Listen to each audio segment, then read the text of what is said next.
सकाळी सकाळी देऊ आणि आमचा दादा बघा पतंग उडवायची तयारी करतायत. 2-2 मांजा भरून आणला आणि पतंग तर इतक्या आणल्या, 10-12 पतंग आणल्या असतील यांनी. इतक्या थंडीमध्ये सुद्धा त्यांची हौस काही मावत नव्हती. तर वरती गेले ते टेरेसवर पतंग उडवण्यासाठी आणि मी तयारी करत होते गावात जायला.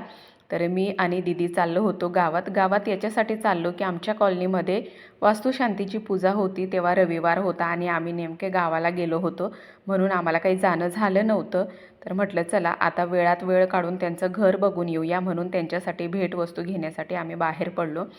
गावात पोचलो तर त्यांच्यासाठी वस्तू घेतल्या, बुके वगैरे घेतलं आणि मग रिटर्न आलो. संध्याकाळी गेलो त्यांचं घर बघायला. घर तर इतकं छान आहे ना, आणि डबल मजली आहे. पूर्ण घर बघितलं, किचन बघितलं, खूप छान आहे त्यांचं किचनसुद्धा, मला खूप आवडलं.